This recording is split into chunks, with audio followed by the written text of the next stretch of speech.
Hello and welcome to Young Puns. Today we have here with us Trent White. He is the former SGA president and currently serves as a senior senator on SGA. We also have with us Matt Hickman. He's a two-time SGA senator and is the former Chief Justice of the Judicial Council. We also have here with us today a special guest, Cindy Drury. She's the Assistant Director of Campus Life. I am, of course, your host, Gene Mitchell, and alongside me is the Editor-in-Chief of the Cluster, Liz Bibb. Liz, we are here today at Jittery Joe's, and that can only mean one thing, that we're going to be talking about politics, and especially the upcoming SGA elections. Yes, Gene, but first, here's a couple of headlines from news around Mercer's campus and around Macon. The New York Times reports the suspected gunman in Afghanistan, Staff Sergeant Robert Bales, was drinking alcohol prior to the alleged incident, which is a violation of the Military Code of Conduct. This report comes after several disturbing reports of possible mental troubles Bates was currently facing during his fourth deployment. The Cluster's Eric Brown reports on Newt Gingrich's recent visit to Macon. The former speaker delivered a 40-minute speech to a crowd at Hepzibah Children's Home in North Macon ahead of his Super Tuesday victory that recently happened in Georgia. Gingrich emphasized energy independence and national security and other issues that were important to his campaign. The New York Times reports that the top Allied commander in Afghanistan told Congress on Tuesday that he would not recommend further troop reductions until late this year. This course of action would put off further action in President Obama's removal of forces until after the 2012 election. The Cluster's Jackie Howard reports that Mercer housing is scheduled to change. Beginning in fall 2012, freshmen will be required to live on campus for 3 years. The change is reportedly being made to give Mercer's campus more of a residential feel and encourage more students to participate in campus activities. Cluster also announced this week this year's Bearstock bands. Headliners are Far East Movement and Yellow Card, and smaller acts include Mercer alumni The Key, Ocean is Theory, and the popular Macon band Judy and the Morning After. Well, you know, Liz, fortunately for us, we have the one person that would be able to tell us about that topic, and that's Bearstock. Cindy, you not only work at Mercer, but you're actually a student here at Mercer University prior to working here. Why don't you just go ahead and start off and telling us by, what is Bearstock, what happens at Bearstock, and what can we expect this year? Sure. 4 years ago, Quadworks started our annual Bearstock Festival, and it's grown every year since those 4 years. It's an annual music festival. It used to be just on Mercer's campus, and last year we transitioned to be on Town Square Park. It's a big community music festival all day. We have 10 to 12 different bands coming onto campus, as well as 2 big headliners. So we're very excited about this year's lineup. All right, and tell me something about how the bands get chosen for Bearstock. These are, 2 great bands. We're really excited about them. How does that process go, selecting and choosing? Yeah, so this year we sent out a survey to 2 different surveys to Mercer students. The first one went out in, I believe, early November with a list of 30 possibilities, and then also asking people to add in the option box other people they would like to hear. And from those options, we narrowed it down to the top 6 that were most favorable. And then from those 6, we had our top few choices. Our top 3 were really, within a few points of one another. We had 300 for one, maybe 32, and 92 for the next one, so they were really close. And we go off that survey as to who we would think would be best coming to Mercer. Also, my director, Carrie, and myself know a lot about the band business, so we talk about in our office with our Quadworks students who we think for our budget that we have would be the best fit for Mercer. Cindy, thanks again for coming. Can you speak a little bit more about the move from campus to Tatnall and why that decision was made a few years ago? Sure. Well, I don't think many people know this, but Quadworks budget, we get $100,000 on top of our budget to do a community-based outreach programming. And so for that, we decided, since Bearstock was getting so large, we wanted to move it to Tatnall so we could have more community members come, and so it's more accessible for them. And also it's a larger space, and we can do it more outside food vendors, and just it's a cooler atmosphere there. So how many students exactly do we have generally each year? It depends on the type of student. We do have a lot of Mercer students as well as community members and high school students. So I'd say for last year we probably had 1,000 to 1,500 Mercer students there. Wow. We also, of course, I'm sure many Mercer students know that proms happen during Bear Sock time, and that's kind of the fun thing to do after is to come to Bear Sock. So, you know, we're struggling with that, but we're getting through it. And then we have some fun community members and their families that come out during the daytime to see the day bands. How many bands come to Bear Sock, and what's the benefit of having so many larger but smaller bands as opposed to like maybe one or two very large frontliners? Yeah, so we, our mission was to make this all day, kind of like Woodstock, Bear Sock's big music festival.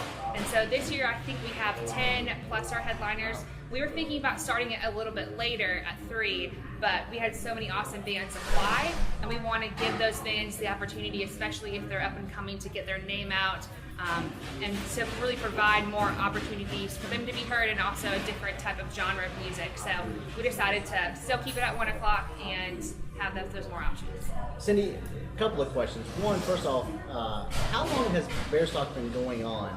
And in conjunction with that, there seems to be a pattern that people want this at Mercer.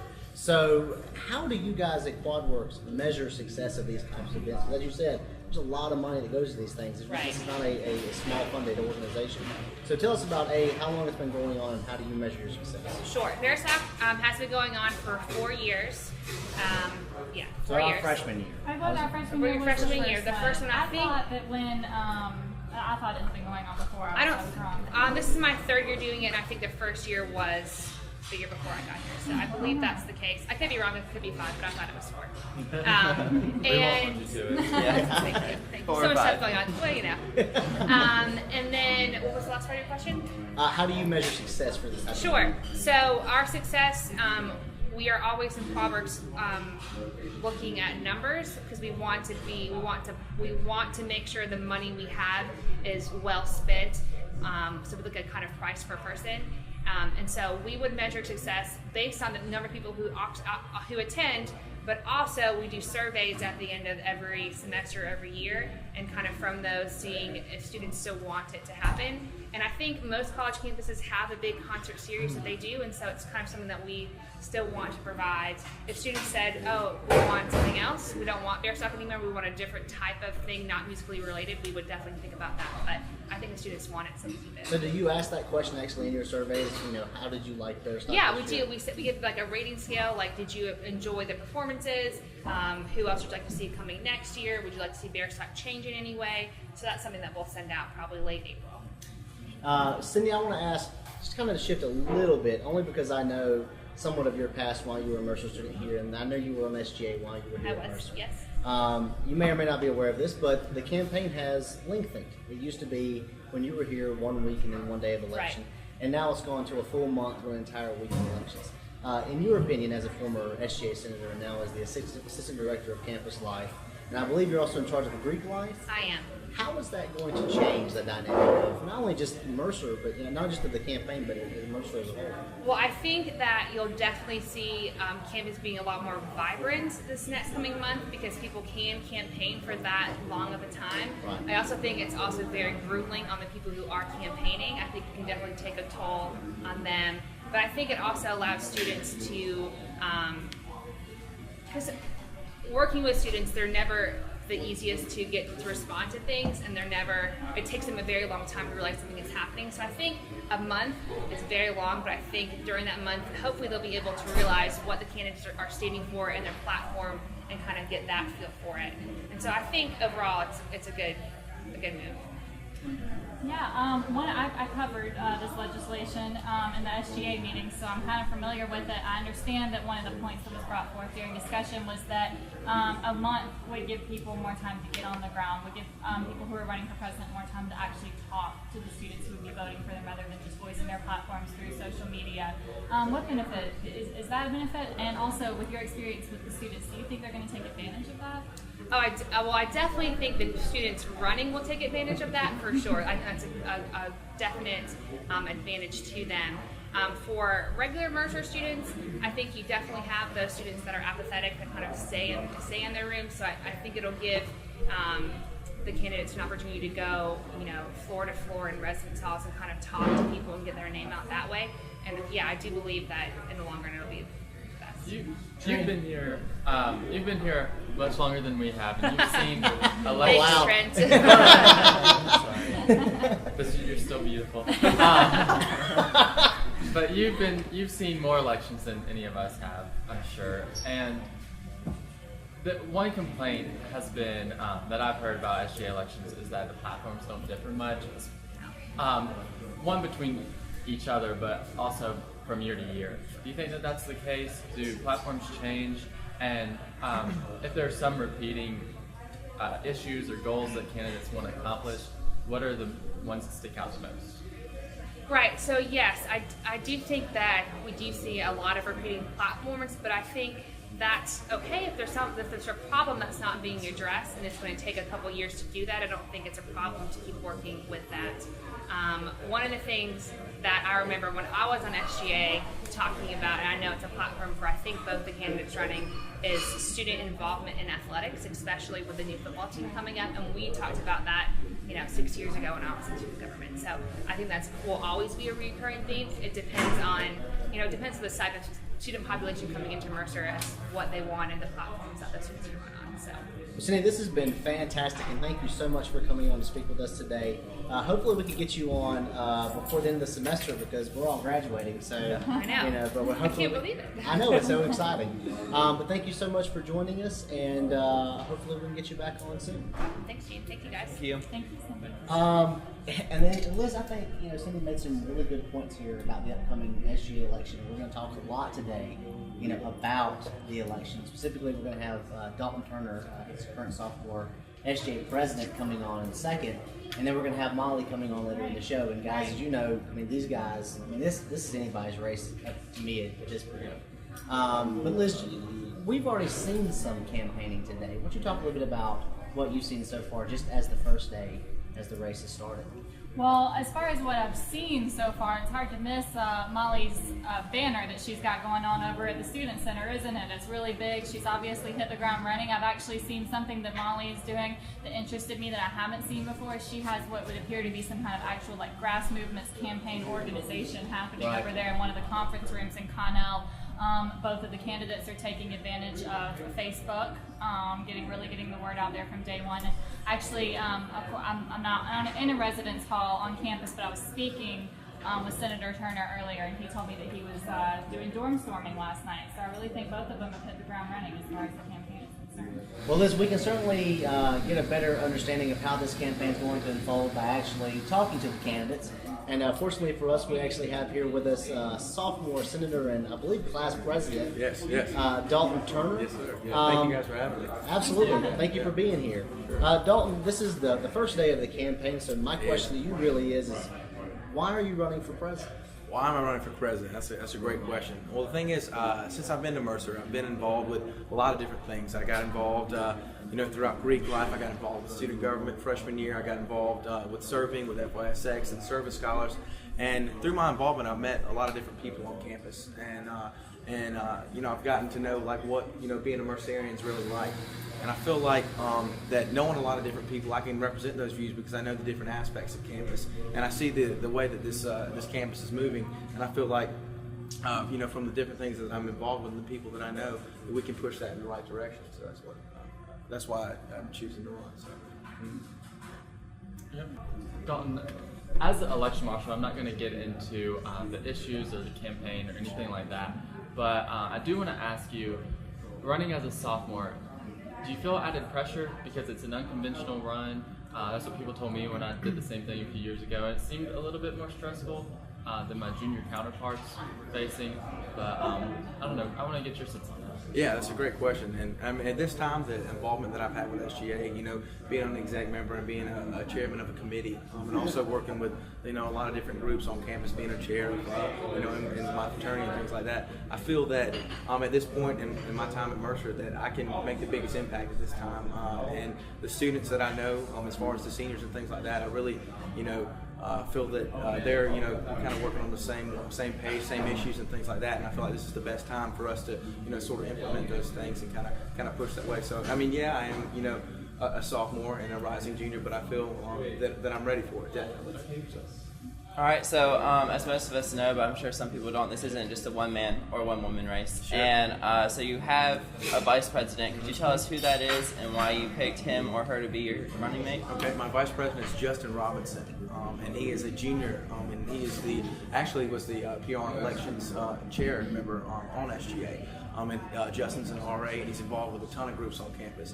The reason I chose Justin is because we really met up, and we saw, eye to eye on the different things. I mean, our campaign slogan is "For the Spirit of Mercer." We felt that was a big thing that needed to be pushed. We went through our platform together and met, and it just seemed like he was like, yeah, we just kind of kept going off and off on each other because we realized that was something that we were on the same page as pretty much every issue. So that's why I chose him. He's a great guy.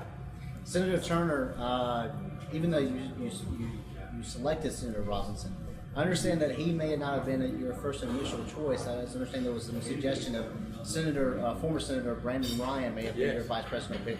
Why did you ultimately decide to run with Senator Robinson and not Senator Ryan? Well, Senator Ryan, is unfortunately he's abroad this summer. And so with him being abroad, it's be really tough with the lengthy campaign periods, as y'all talked about earlier. It was a 3-week period right now, so you really, it's good to, shake hands. You get to really meet people on a personal level. And that's something we've been trying to do. And we'd really be at a disadvantage with Senator Ryan being abroad. It just, kind of be, one person by themselves. And so Senator Robinson being here and us being on the same page, we're, able to work together and, both put our forces out there instead of just having one. Senator Turner, you've listed a lot of the involvement that you have on campus earlier as an asset to your campaign. Yes. Obviously, you have a lot of other time commitments other than SGA. Do you think that if you're elected president and your time commitment to SGA ultimately increases, that you're going to be able to balance all of those things? That's a good question, and I've talked to my boss in admissions, Megan DeLong, and I've talked to different people in my fraternity and things like that. And if I do get SGA president, I understand that I'm going to have to sort of drop some leadership positions or cut down on the involvement that I have because SGA president is such a large responsibility. So I'm definitely willing to do that, and the people that I'm involved with, they already know that I'm willing to do that. I don't mean to cut you off, but I know we're getting short on time, so I think we have time for at least one more question or one last question. And so we talked about your campaign and you for a little bit. Talk about your platform and what you're going to do for Mercer and how you're going to implement things like turning the Bear Rock Cafe into more of a sports place. How are you going to implement these plans? Yeah, and our campaign slogan is "For the Spirit of Mercer." And I've talked with Dean Pearson, and Justin and I have over and over a few times at least about changing the Bear Rock a place for students to hang out on campus, because I feel like we really don't have that sort of place where students can kind of hang out, just sort of shoot some pool and watch movies or things like that. And so students really want that, and we've talked about it, and he said that there is money, we just need the student backing to get involved with that. And another thing we want to do is the volunteering. There's some great volunteering organizations on campus like LEAP, and then we have STOP, and we have Service Scholars and APO. Why not have a committee on SGA where they can just coordinate with one another and just be like, okay, we're going to partner together, and SGA can use its resources to push that to the rest of the students. Another thing is recycling. I know Senator White really pushed the recycling program. And we have, a great amount of recycling bins on campus, but getting students enticed about that. We want to be a part of this program called Recyclomania. And in Recyclomania, it's where we're in competition with different schools, and they also give us incentives for our recycling, so students are able to tangibly see what we're recycling. And through that, we'll get things back, and they'll actually take our recycled goods and make it into something. So I think that's just something that really students want to see. And also with attendance at sports games. I'm the announcer at the basketball games, so I can really see sometimes the lacking of student attendance. So we just want to get students out there. We want to have a dorm storm committee. Every day we have games, basketball, baseball, and coming up, football. Just knock on doors, be like, hey, we got a game today, y'all come and check it out. And get the basketball players to come talk at freshman orientation at the beginning of the year. Senator Turner, those are fantastic ideas. Thank you. Thank you so much for joining us today. Good luck on the campaign. Hopefully we can get you back at least one more time. If we have a debate, would you love to have a debate? I would love to have a debate. That'd be fantastic. That sounds fantastic. Let's get after it. Well, folks, when we come back, we'll be talking about the Republican primary and who will most likely be the challenger to President Obama. I think we've got some ideas on who that will be. So if you will, join us back, and we'll see you in a few.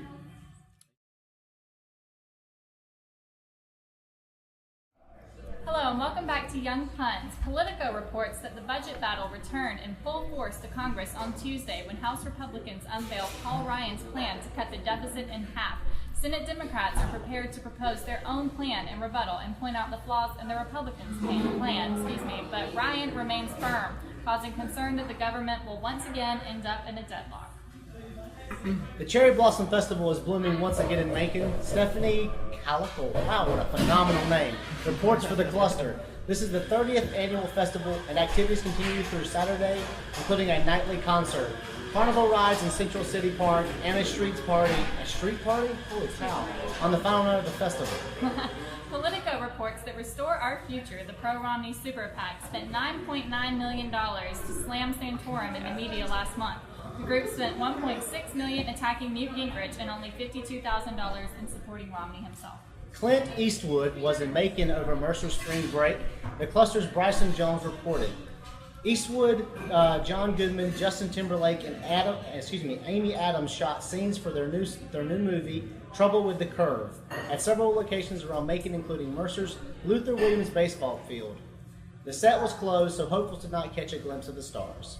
The New York Times reports that the U.S. will impose tariffs on solar panels imported from China after concluding that the Chinese government provided illegal export subsidies to manufacturers there. Well, thank you guys for coming back and watching this. We still have with us former SGA President Trent White, two-time SGA Senator Matt Hickman, and of course the editor-in-chief of the cluster. Well, folks, we've been talking a lot about Mercer's presidential election race. And we'll get to speaking with sophomore Senator Mollie Davis, who's running for president later. But we have got a lot of things to talk about just in terms of what's happening on Macon's campus. And I guess we can start with the actual campaign itself.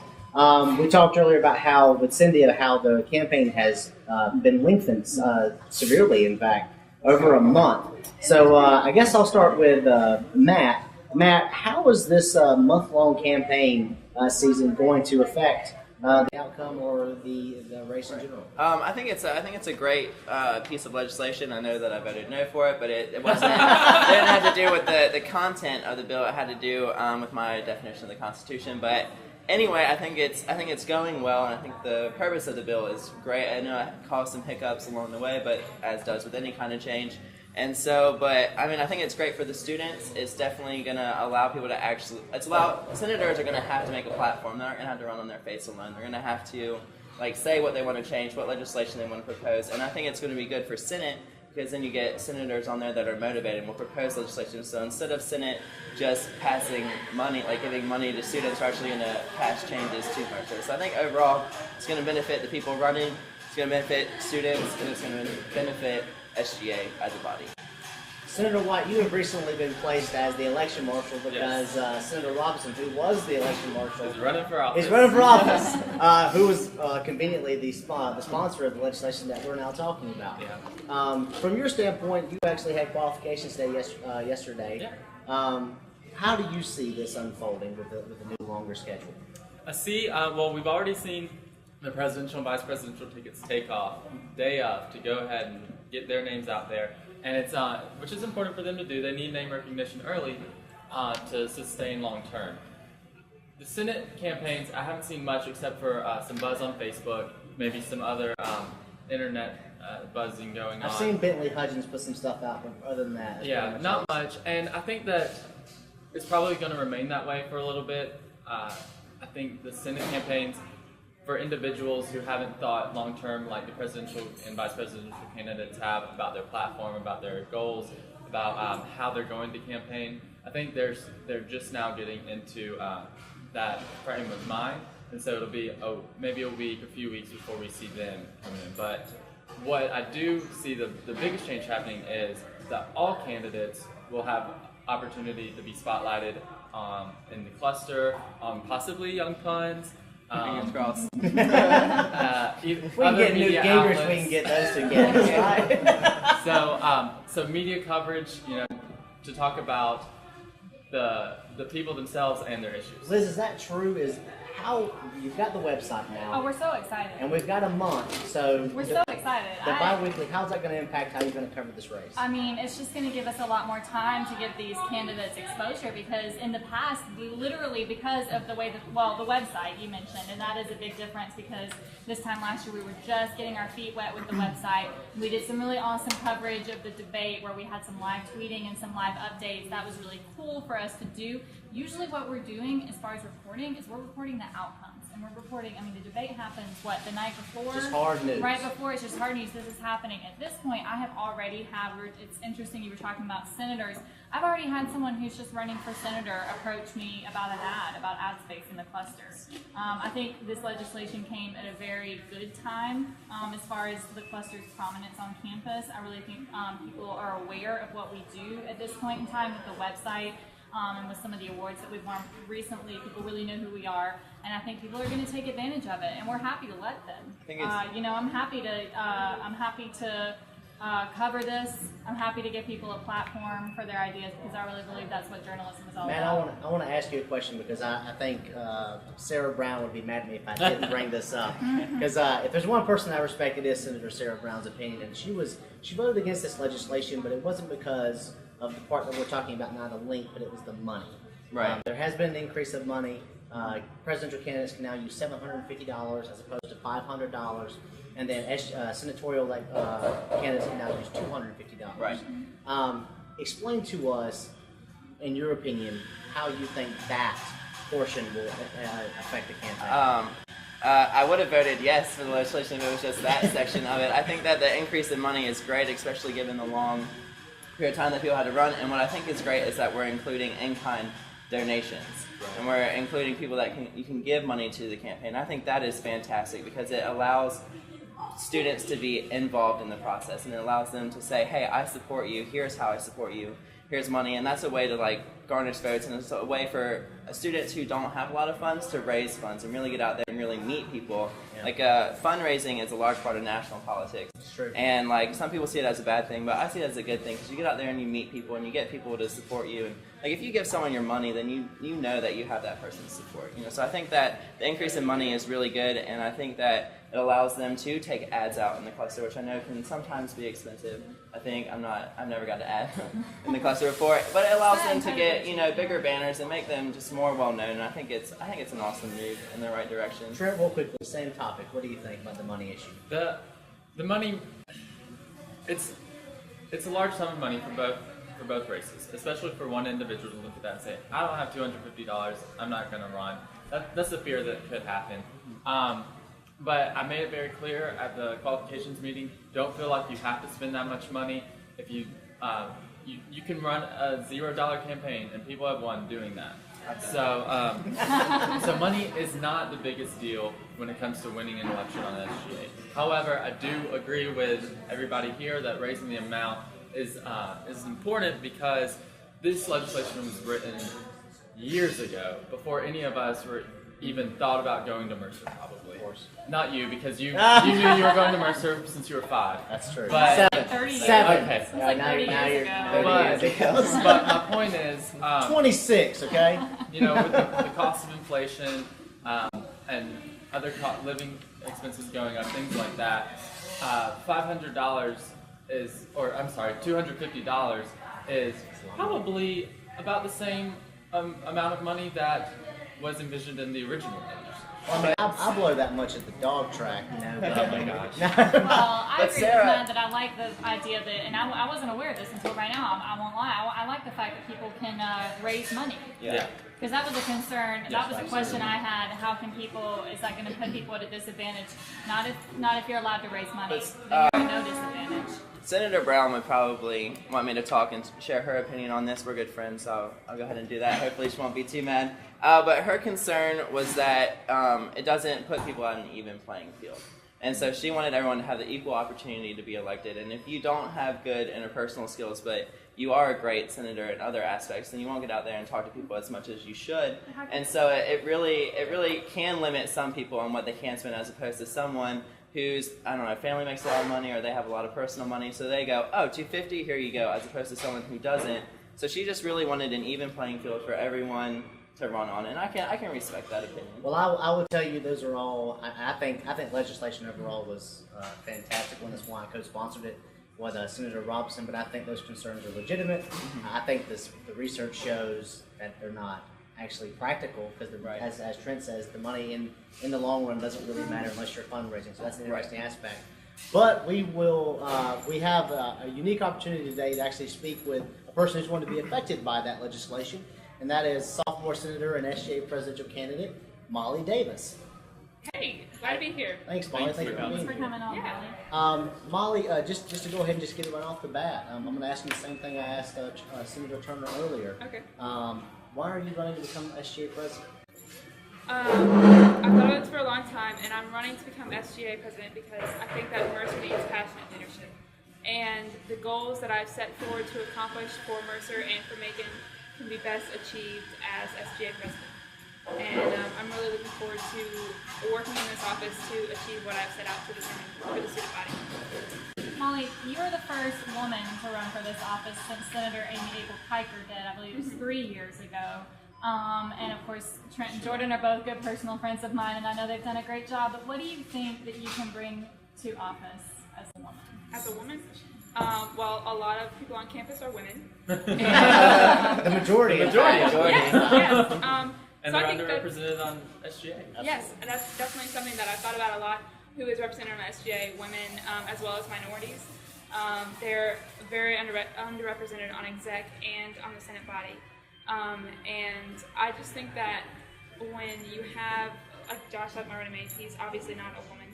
And I think that's a nice dichotomy. You know, I think that together our leadership styles and personality styles will represent the student body a lot more holistically than other candidates might. I also hope that, although I don't have much influence except as a voter over the Senate body, I do have influence, if elected, over the executive board, and I hope to represent more women and minorities with those positions. Mollie, as election marshal, I'm not allowed to talk about the issues or you as a candidate or anything like that, but I am allowed to talk about this topic, and I asked Dalton Turner the same thing earlier. Running as a sophomore, you're both sophomores this year. We've Yes. never, in my knowledge, never have two sophomores run against each other for SJ president. I ran as a sophomore, and people told me it's going to be too hard for you to do this. You're too young. You don't have enough experience. Yeah. And I said, you don't know what you're talking about. And you won. And it is unconventional. Maybe not so anymore, but. Do you feel more stressful as a sophomore? Do you feel what is your take on that? I don't see I feel more stressful. Honestly, I have a healthy disrespect for convention, and I think that it's good. I think it's good that two sophomores are running. You know, I don't think that SGA should get stuck in ruts of habits, like, oh, the president is always a senior, or whatever, that this chair always has to be a senior or a junior. I think that SGA should change as dynamically as the student body at Mercer changes. And I don't know how many sophomores ran before you, but cool. One president. But I think that it's good that this is changing, and I think that a lot of things should change. All right, so I've read your platform, and it looks pretty awesome. I was impressed with your Facebook ad, so congratulations, or not Facebook ad, but Facebook page. So congrats on that.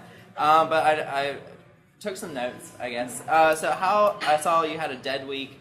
Along with extending hours for the library and things like that, and improving communications with Merpo, and then revitalizing outdoor study space. How do you plan on actually doing those and accomplishing those goals? Well, I've spoken with Dean Pearson, and we talked a lot about the feasibility of my issues, and I've tried not to have like a glamorous campaign, except to have a feasible campaign, because I don't want to make promises that I'm not going to be able to deliver on in the next academic year. I think that it's not going to be financially unreasonable to seek with SGA funds or university funds to improve these things. I'm not looking for a 24-hour library or for the UC to have steak every night. I just want students to be able to study at noon on Sundays, and I want people to eat Chick-fil-A sandwiches on Saturdays. You know, I don't think that these are necessarily completely unfeasible things. I think that the spring break example that SGA shared is a great example of how people who have ideas and passion and gumption to pursue those can get things done. And I don't think that there's any reason that we should shy off things that have been tried before and failed. Molly, I want to ask you a question, and it's a two-part question. The first is just to make sure I understand correctly. Are you affiliated with any Greek organization? I'm not in a social Greek organization. I'm a member of Delta Sigma Pi, which is a professional business fraternity. We've talked a lot about how you're different than traditional presidential candidates. Mm-hmm. How would your perspective of being a non-social Greek candidate, which would be the first, I think, that predates Amy. Yeah, I think it goes back to Akeem. How would your perspective as a non-social Greek candidate impact the office of the SGA presidency? Realistically, like you said, most candidates are Greek.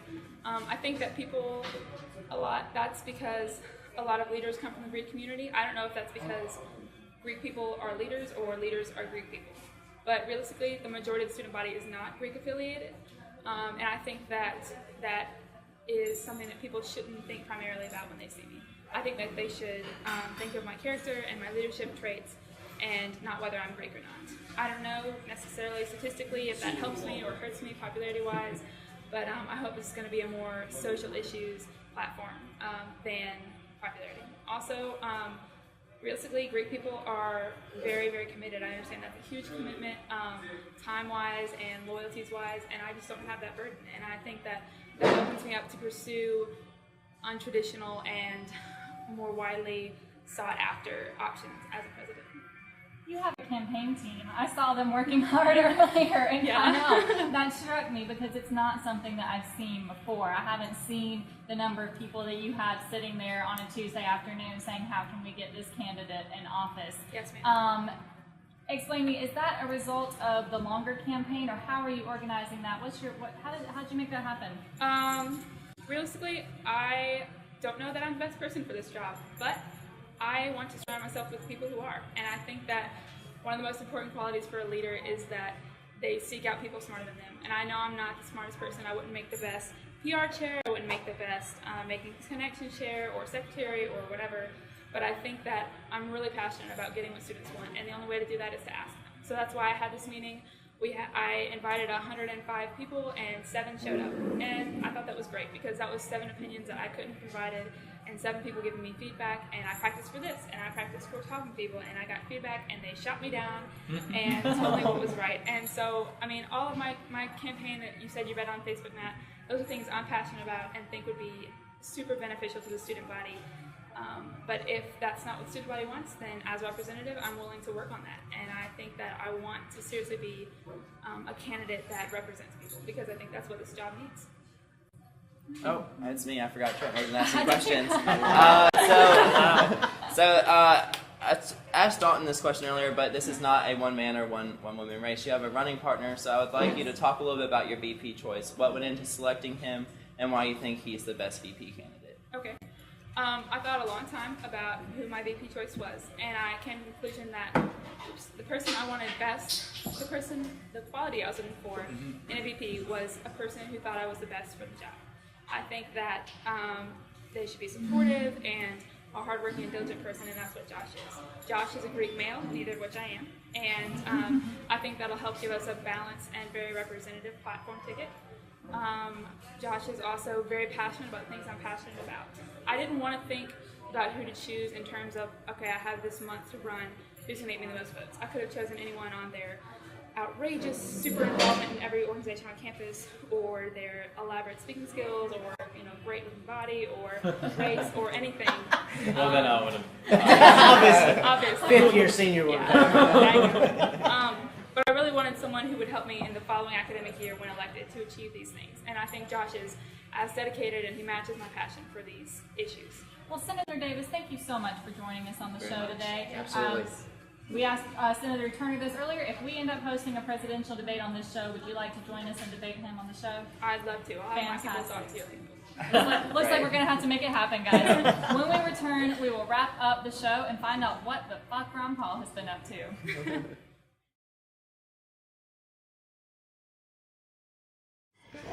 Well, welcome back to Young Pun Special Edition of the Easter Basket with all of our pastel colors. I'm your host, The Grass, and this is not Snake in the grass. These are your Easter eggs. Liz, why don't you go ahead and tell us what Ron Paul's been up to? Well, I know with all this hype for Romney, Santorum, and Gingrich lately, we are all really wondering what the fuck Ron Paul is up to. Why don't I let him tell you himself? I helped a fuzzy dude cut a piece of fruit, and when he was chewing on it, I mushed it and called an ambulance.